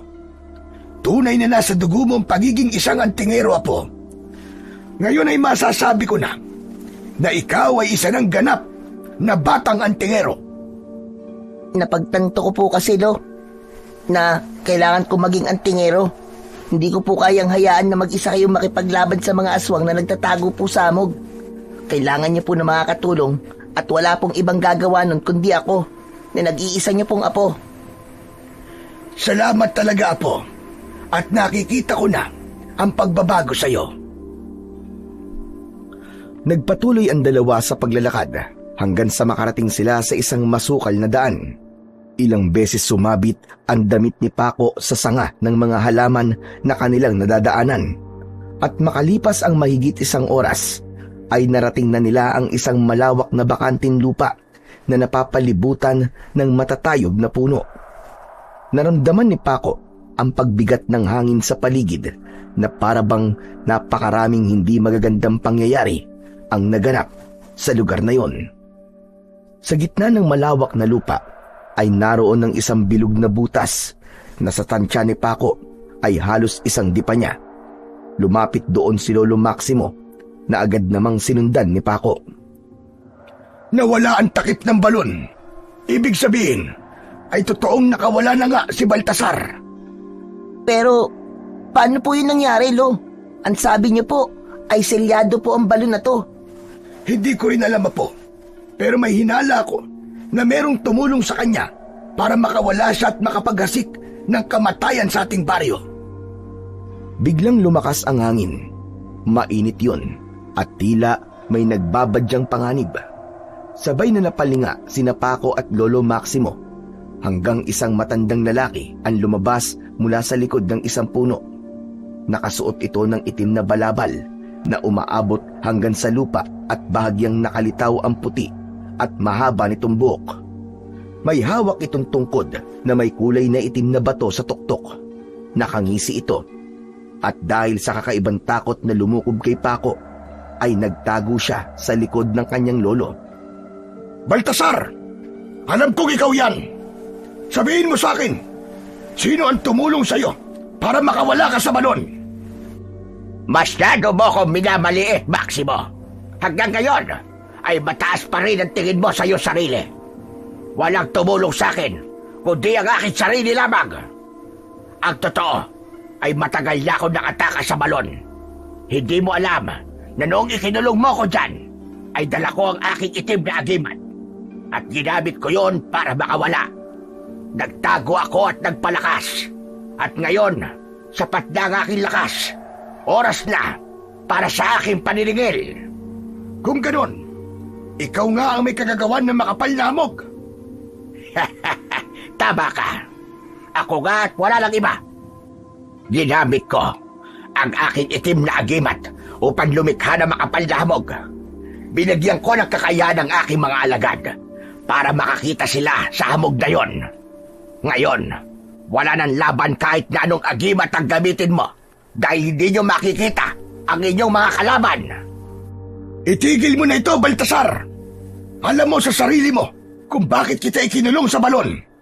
Kung hindi ka sana naging kahaman sa kapangyarihan at hindi ka nagpalamon sa inggit, sana'y dalawa tayo nagpoprotekta sa ating baryo laban sa mga aswang. Kahit na ano pa sabihin mo, ay hindi na mababago ang isip ko. Ang tanging gusto ko lang ay ubusin ang lahat ng tao sa baryo mo at gusto ko masaksiyan mo lahat ng yon. At pagkatapos ay ikaw naman ang isusunod ko kasama ang iyong apo. Hindi ako papayag na magtagumpay ka. Dapat pala ay pinatay na kita noon pa. Isang mabilis na dasal ang binigkas ni Lolo Maximo at nagliwanag ng bahagya ang suot nitong agimat. Mabilis itong tumakbo palapit kay Baltasar at sinubukan nitong tagain. Umilag si Baltasar at sa ikalawang pagtaga ni Lolo Maximo ay nasanggayo ng tungkod ni Baltasar. Nagpatuloy sa pakikipaglaban si Lolo Maximo. Tumama ang ilang saksak sa balabal ni Baltasar at umurong ang dati nitong kaibigan. Bakit humina ka na yata ngayon, Maximo? Nasaan na ang Maximo na malakas at makapangyarihan dahil sa kanyang mga anteng-anteng? Ngumisi si Baltasar at buong puwersa nitong itinusok sa lupa ang tungkod nito. Mula roon ay lumabas ang isang bugso ng itim na enerhiya na tumama naman kay Lolo Maximo. Tumila po ng matanda at bumagsak ilang metro ang layo. Lolo Maximo! Mabilis na nilapitan ni Paco ang kanyang lolo. Nakita ni Paco na hirap bumangon si Lolo Maximo. Nanginginig ang katawan nito at humihingal. Napahawak ito sa dibdib nito at mahinang dumaing. Napaluhod si Lolo Maximo kaya mas lalong nabahala si Paco. Lolo, ayos na po ba kayo? Masyado siyang malakas, apo. Sa tingin ko, ay kulang ang agimat na dala ko. Kahit pagsama-samahin mo pa ang lahat ng agimat na meron ka, ay wala ka pa rin laban sa akin, Maximo. Sa totoo lang, ay maaari na kitang paslangin ngayon. Pero hindi ko yan gagawin. Hindi pa ito ang oras ng iyong kamatayan dahil masasaksihan mo pa ang pagpatay ko at ng aking tribo sa mga taong pinoprotektahan mo. At tandaan mo ito, mamayang gabi ay magsisimula na kami sa malakiang pag-atake. Maganda ka dahil dadalhin ko ang impyerno sa baryo mo. Walang ano-ano'y nilamon ng anino ang katawan ni Baltasar at naglaho ito na parang bula. Nanginginig pa rin si Paco. Hindi siya makapaniwala na may isang nilalang na may kapangyarihan na kagaya ng kay Baltasar. Lolo, kaya niyo po ba tumayo? Kaya ko, Apo. Tara na. Kailangan na natin bumalik sa baryo. Kailangan malaman ni Ramon ang banta ni Baltasar upang makapaghanda ang lahat. Muling sinubukan tumayo ni Lolo Maximo. Matagumpay itong nakatayo, pero bakas sa mukha nito ang labis na sakit at hirap. Kaya naman, inalalayan ito ni Paco sa paglalakad hanggang sa tuluyan silang nakalabas ng gubat. Ngunit saktong nasa labas na sila ng gubat nang biglang natumba si Lolo Maximo. Napasigaw si Paco nang biglang nawalan ng malay ang kanyang lolo. Dahil sa wala siyang kakayahan na buhatin ito, ay sandali niya itong iniwanan upang humingi ng tulong. Hindi nahirapan si Paco na humingi ng tulong sa mga tao sa kanilang baryo. Nang malaman ng mga ito na si Lolo Maximo ang nangangailangan ng tulong, ay agad na may mga sumaklolo rito. Pinagtulungan ng mga tao na iuwi si Lolo Maximo. Isang albularya ang tumingin dito upang malaman ang kalagayan nito, habang si Kapitan Ramon ay dumating din at ito ang nakipag-usap sa albularya matapos matignan nito si Lolo Maximo. Pagkaalis ng albularya ay agad na nilapitan ni Paco si Kapitan Ramon. Namumugto pa ang mga mata niya dahil sa kakaiyak. Kapitan, ano po sabi sa inyo ng albularya? Kamusta po si Lolo? Ang sabi niya ay nawalan lamang na malay ang lolo mo, Paco. Pero anito, hindi nito alam kung kailan magigising si Lolo Maximo mo. Dahil isang itim na kapangyarihan daw ang may kagagawa nito sa kanya. Ano ba kasi nangyari? Ang sabi sa akin ng mga tao ay nakita nila kayo sa bukana ng gubat. Hindi na nagdalawang isip pa si Paco na ikwento kay Kapitan Ramon ang totoong nangyari. Sinabi niya na nakaharap ng lolo niya si Baltasar sa gubat nang tignan nila ang balon na pinagkulungan dito ni Lolo Maximo. Ipinaalam din niya kay Kapitan kung paano nagawang makawala roon ni Baltasar at ang kinalaman nito sa makapal na hamog at mga aswang. Kung ganun, totoo nga nakawala si Baltasar sa balon. Dapat pala ay pinatay na siya noon pa ni Lolo Maximo. At nagbanta pa po si Baltasar, Kapitan. Ang sabi po niya, magsasagawa po sila ng malaki ang pag-atake dito sa ating baryo. Gusto niya po patayin ng lahat ng tao rito dahil sa galit niya kay Lolo Maximo. Kapitan, kailangan po natin maganda. Huwag po nating hayaan na maraming mapatay sina Baltasar. Iyan ang talagang gagawin ko, Paco. Ngunit, ano pa ang laban natin sa mga aswang kung hindi kaya makipaglaban ni Lolo Maximo? Ako po, Kapitan. Tutulungan ko po kayo. Ano ka mo? Ikaw? At paano mo naman kami matutulungan? Itinuro po sa akin ni Lolo Maximo kung paano gamitin ang mga agimat at anting-anting niya. Naisip ko rin po na ipagamit po sa inyo at sa iba pang karapat-dapat na kalalakihan ang ilang anting-anting upang mas magkaroon po tayo ng malaking tsansang manalo laban sa puwersa ni na Baltasar. Sigurado ka bang kaya mo, Paco? Napakabata mo pa. Kailangan ko pong kayanin. Naniniwala po ako na ito na po ang dahilan kung bakit gustong-gusto po ni Lolo na turuan ako ng mga kaalaman niya. Naisip ko rin po na baka kapag natalo natin si Baltasar ay mawala ng itim na kapangyarihan na pumipigil para magising si Lolo Maximo. Alam ni Paco na wala nang pagpipilian si Kapitan Ramon kundi ang magtiwala sa kanya. Kaya naman, lahat ng sinabi niya ay sinang-ayunan nito. Hindi na sila nagsayang ng oras at agad na tinawag ni Kapitan Ramon ang malalakas na kalalakihan na matapang na nakipaglaban sa mga aswang. Pinatungan ni Paco ng puting tela ang isang lamesa at isa-isang inilatag ang mga agimat at anting-anting na kanyang dinasalan gamit ang mga orasyong itinuro sa kanya ni Lolo Maximo. Isa-isang ipinamahagi ni Paco ang mga yon sa mga piling kalalakihan. Maging si Kapitan Ramon ay buong puso ring tinanggap ang medalyon na may ukit na krus at sinabit yon sa leeg nito. Isinabit ni Paco sa kanyang leeg ang anting-anting na magsisilbing panangga at proteksyon niya laban sa mga aswang.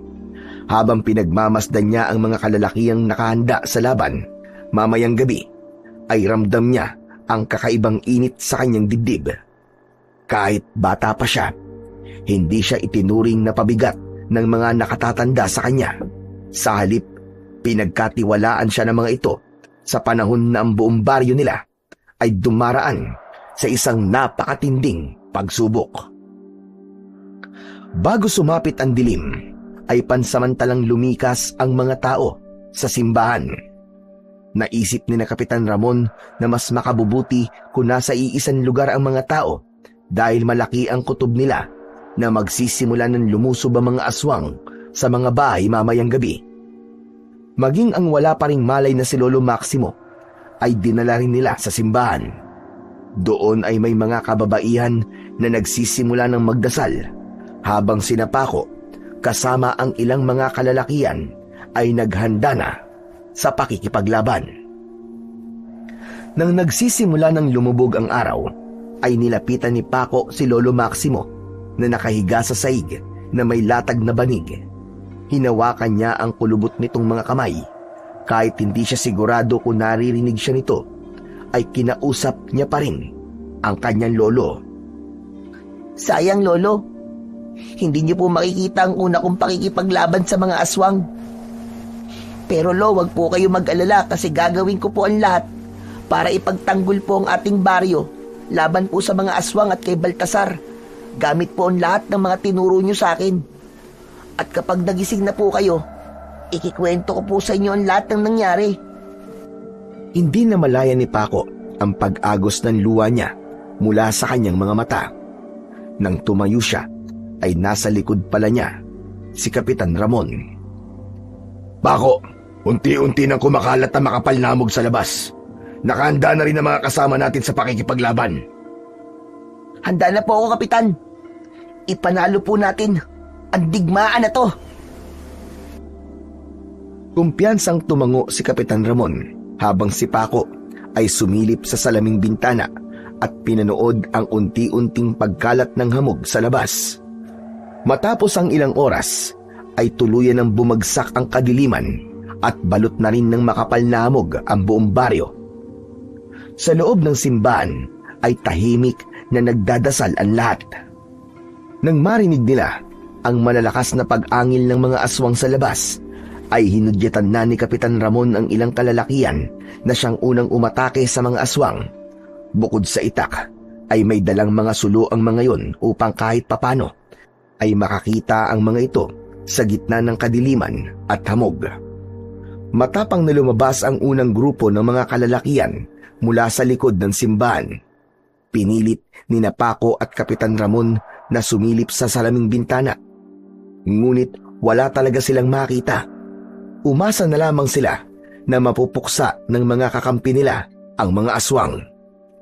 Hindi nagtagal ay narinig ng lahat ang sigawan ng mga lalaki sa labas na sinasabayan pa ng mabangis na pag-angil ng mga aswang. Makalipas lamang ang ilang minuto ay isang sugatan lalaki ang bumalik sa loob ng simbahan. Agad naman itong sinalubong ni Paco at Kapitan Ramon. Tinanong ito ni Kapitan Ramon kung anong nangyari. Ayon sa lalaki, ay maraming aswang sa labas at sa tingin nito ay patay na ang lahat ng kasama nitong lumabas. Ipinahayag din ng lalaki na kahit may sulo ang mga ito, ay hindi pa rin nila nakikita ang mga aswang dahil sa sobrang kapal ng hamog. Kapitan, ano na pong gagawin natin? Isang grupo na lang po ng mga lalaban sa aswang ang meron tayo at kasama tayo sa grupo na yon. Parang pagpapakamatay ang gagawin natin ito. Malaki ang lamang ng mga aswang sa atin. Dahil kaya nilang makakita sa makapal na hamog. Kung wala sana ang hamog, sigurado ko na malaki ang posibilidad na manalo tayo. Lalo na't lahat ng nasa grupo natin ay may agimat at anting-anting ni Lolo Maximo. Tama po kayo. Kung tutuusin po may hinang uri lamang sila ng mga aswang. Si Baltasar lamang talaga malakas sa kanila. Pero paano tayo makikipaglaban kung may makapal na hamog sa paligid? Kung may malakas sigurong hangin, ay baka mawala ang hamog. Imposible naman yun, dahil tag-araw ang panahon dito sa atin ngayon. Siguro wala na tayong mapagpipilian, kundi ang ibuwis ang ating mga buhay para sa mas nakakarami.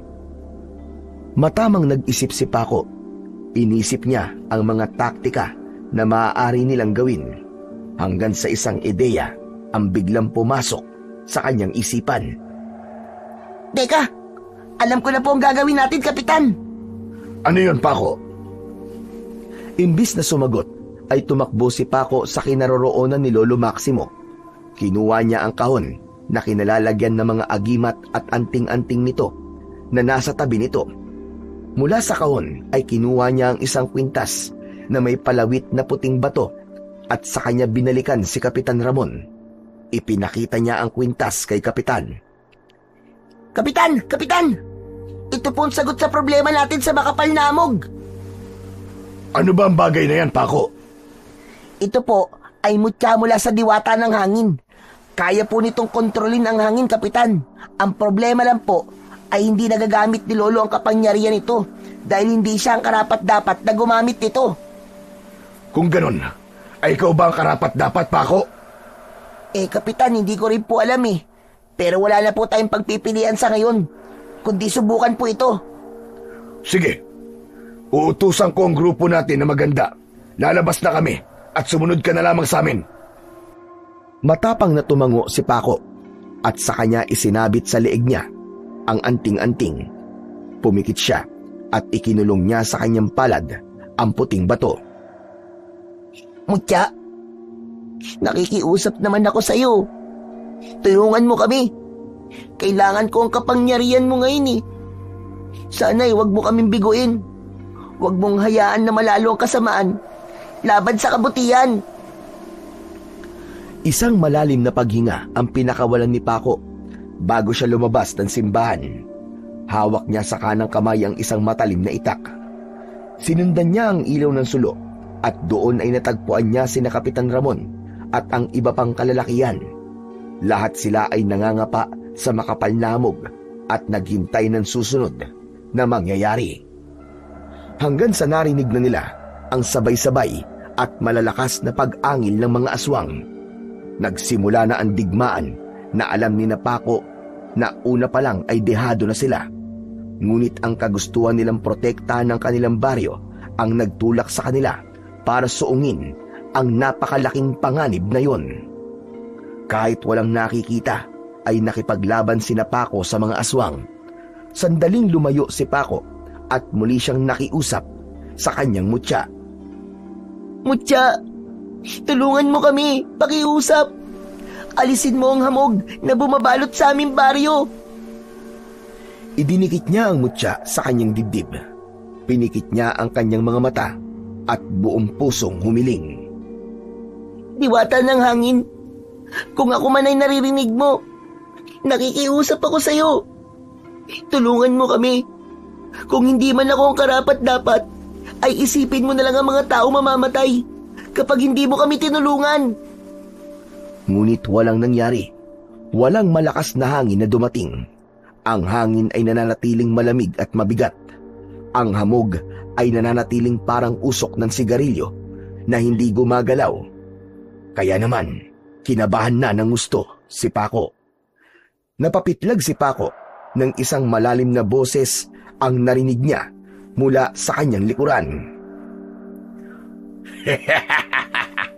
Kahit na anong gawin mo, bata, ay wala kang laban sa akin. At dapat sa'yo ay naglalaro lamang. Napalingon si Paco pero wala siyang nakita.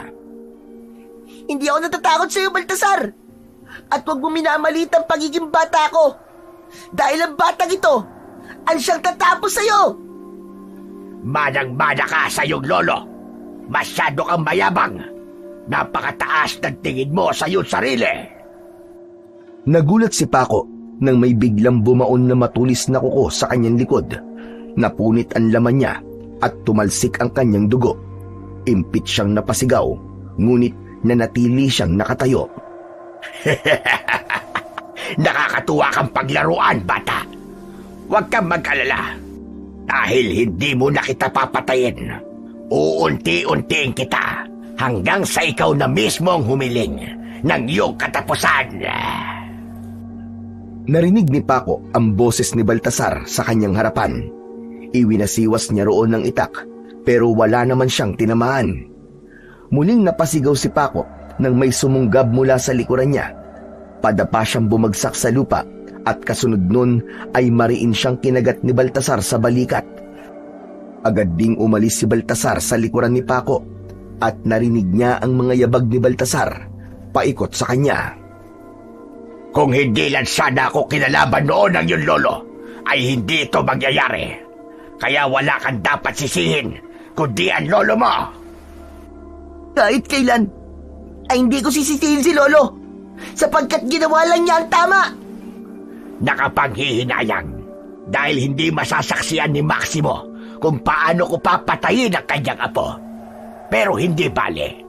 Sigurado ko na mababaliw siya kapag ako mismo nagsabi kung paano kitang pinaslang. Sa kabila ng mga sugat ay nanatiling matatag si Paco. Hindi pa rin siya sumuko na makiusap sa mutya. Naluluwa niyang hinawakan ng mutyang nakasabit sa kanyang leeg. Pakiusap. Diwata ng hangin. Pakinggan mo ako ngayon. Hindi ko to hinihingi para sa sarili ko. Gawin mo to para sa aming baryo. Para sa mga taong walang kalaban-laban. Para sa lolo ko. Pakiusap. Alisin mo ang hamog na nakabalot sa aming baryo. Nakikiusap ako sa iyo, diwata ng hangin. Mula sa hilaga ay isang nakabibinging sipol ng hangin ang kanilang narinig. Isang dambuhalang bugso ng hangin ang bumalot sa buong paligid. Ang makapal na hamog ay itinaboy ng napakalakas na hangin. Sa loob lang ng ilang segundo ay nawala ang makapal na hamog. Tumambad kina Paco ang mga aswang, ngunit ang pinaka nakakatakot ay ang malaking aswang na nakatayo ilang metro ang layo mula kay Paco. Ang balat nito ay kulay itim at ang buhok nito ay puti at mahaba. Hawak nito ang isang itim na tungkod. Nagulat si Baltasar. Alam ni Paco na hindi nito inaasahan na magagawa niyang alisin ang makapal na hamog. Hindi! Hindi ito maaari! Ang hamog! Muling tumayo si Paco at sa likod niya ay narinig niya ang malakas na sigaw ni Kapitan Ramon. Nagkaroon na ng lakas ng loob ang mga kalalakihan dahil sa wakas ay nakikita na ng mga ito ang kanilang mga kalaban. Matiim na tinignan ni Paco si Baltasar. Kung iniisip mong mananalo kayo sa akin dahil wala na ang hamog, ay nagkakamali ka, bata! Itinaas ni Baltasar ang tungkod nito at nagpakawala yon ng itim na enerhiya para yung itim na usok na sumugod papunta kay Paco. Hinawakan naman ni Paco ang mutya at sa isip niya ay sinubukan niyang kontrolin ang hangin. Nilamon ng malaipo-ipong hangin ng itim na enerhiya at dumiretso yon sa tungkod na hawak ni Baltasar. Nilamon ng hangin ang tungkod nito hanggang sa nabasag yon sa maliit na piraso. Napaatras si Baltasar at hindi nito nagawang itago ang takot sa kanyang mga mata. Naglakad si Paco palapit sa pinuno ng mga aswang habang hawak-hawak ang matalim na itak. Nang ilang di pa na lamang ang layo niya kay Baltasar, ay saka siya mabilis na tumakbo palapit dito. Walang sabi-sabi na itinarak niya ang itak sa mismong dibdib ni Baltasar, diretso sa puso. Sunod-sunod niyang inundayan ng saksak si Baltasar sa iba't ibang parte ng katawan nito hanggang sa tuluyan na itong bumagsak sa lupa Namutla ang balat ni Baltasar at biglang nagliyab ang buong katawan nito. Kasabay ng kamatayan ni Baltasar ay tinupok din ng apoy ang mga alagad nito. Sabay-sabay na bumagsak ang mga yon at ang buong paligid ay nagliwanag dahil sa nasusunog na mga aswang. Masayang nagsigawan ang mga tao. Lumapit si Kapitan Ramon kay Paco at tinapik siya sa balikat. Mahusay! Ang galing ng ginawa mo, Paco! Kahanga-hanga ka! Maraming salamat po, Kapitan. Mapalad po tayo dahil pinakinggan tayo ng diwata ng hangin para maitaboy po ang hamog. Pero si Lolo, sana po ay gising na siya ngayong wala na po si Baltasar. Pagharap ni Paco sa simbahan ay nanlaki ang mga mata niya sa labis na kasiyahan nang makita roon si Lolo Maximo na naglalakad palapit sa kanya. Nasa likod nito ang mga tao na hindi makapaniwala na wala na ang hamog at patay na ang lahat ng aswang. Naiiyak na tumakbo si Paco papunta kay Lolo Maximo. Maigpit silang nagyakap at doon na tuluyang kumawala ang luha ni Paco. Lolo, salamat po at gising ka na. Lo, natalo po namin si Baltasar. Patay na po siya. Ang totoo niyan ay si Paco lang ang tumalo kay Baltasar, Lolo Maximo. Napakagaling ng apo mo. Manang-mana talaga sa inyo. Totoo ba yon, Paco? Opo, nagawa ko po yun dahil po sa mga itinuro niyo sa akin. Pero malaking bahagi pa rin po sina Kapitan sa pagkapanalo po natin laban kay Baltasar at sa mga alagad po niya. Maigpit pa ring magkayakap sina Paco at Lolo Maximo habang ang mga tao sa paligid nila ay hindi maitago ang kasiyahan at paghanga para kay Paco sa tapang at husay na kanyang ipinakita. Simula noon ay hindi na nagkaroon ng makapal na hamog sa baryo ni Paco tuwing sasapit ang dilim. Ang baryo na dating binalot ng takot ay tuluyan ng bumalik sa normal. Sa kabila ng pagbabalik ni Paco sa pag-aaral sa paaralan, ay hindi pa rin niya kinalimutang patuloy na magsanay sa paggamit ng mga agimat at anting-anting sa tulong ng kanyang Lolo Maximo. Ngunit sa lahat ng bagay na meron siya, ang mutya na mula sa diwata ng hangin ang pinaka-espesyal sa kanya. Kaya naman, mas lalo niyang pinaghusay ang paggamit ng naturang mutya upang kung sakali na kailanganin nilang muli yun, ay magagamit niya yon ng tama at mapapalabas niya ang rurok ng kapangyarihan ng mutyang nagligtas sa kanila laban sa mga kampon ng kadiliman na mula pa sa tribo ng mga aswang na hamog.